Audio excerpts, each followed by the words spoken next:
de verdad lo importante que va a ser un evento como este, porque conseguir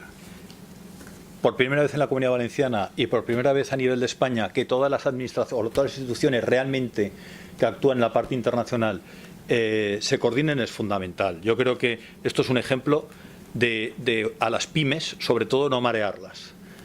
que se puedan sentar y que puedan realmente conocer de primera mano, de una forma coordinada, de una forma clara, y entrando en aquellos temas que realmente a ellos les interesa, solamente se va a hacer en este primer foro global. Por parte del ICEX, por parte de IBACE, por parte de las cámaras, lo que pretendemos al final es que hacerles fácil lo difícil a las pymes. Intentar realmente solucionarles aquellas cosas que no tienen que ver con su producto, que lo conocen perfectamente, que saben fabricarlo, sino todo aquello que es conseguir exportar y de forma continuada. Algo se está haciendo bien por parte de, por supuesto, la Consellería y por parte de todos, cuando los datos, como ha dicho el conseller, son muy positivos. Bueno, pues yo creo que a partir de ahora se va a hacer mucho mejor, porque estos puentes unen y aparte de una forma permanente. Yo creo que nosotros aportamos los 49 puntos que hay en la comunidad de atención a las pymes y aportamos todo aquello que ya estamos haciendo, que evidentemente es conocido. Pero realmente yo creo que el valor más importante es esa coordinación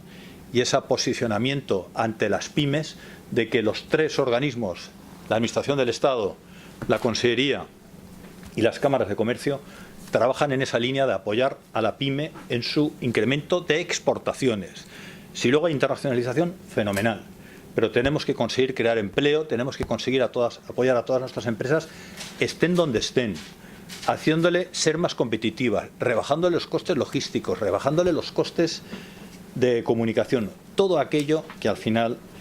nos mantenga esos datos de crecimiento en exportaciones, esos datos de crecimiento en certificados de origen, que es una ventaja porque estamos exportando fuera de la Unión Europea cada vez en mayor proporción. Por lo tanto, enhorabuena, la iniciativa, conseller, es indudable beneficiosa para las empresas y el éxito garantizado, porque de verdad creo que somos un ejemplo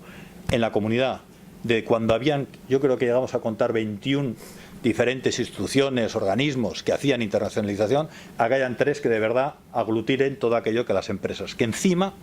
creamos una agenda de internacionalización que simplifica a las empresas el que conozcan lo que va a pasar fuera en el mercado, fuera de otros mercados y puedan realmente tener esa información. Nada más, solamente la satisfacción por parte de las 5 cámaras de comercio de que se produzca esto, porque lo que nosotros pretendemos es que se incremente esa base de exportadores pymes en la comunidad y sobre todo a mercados fuera de la Unión Europea.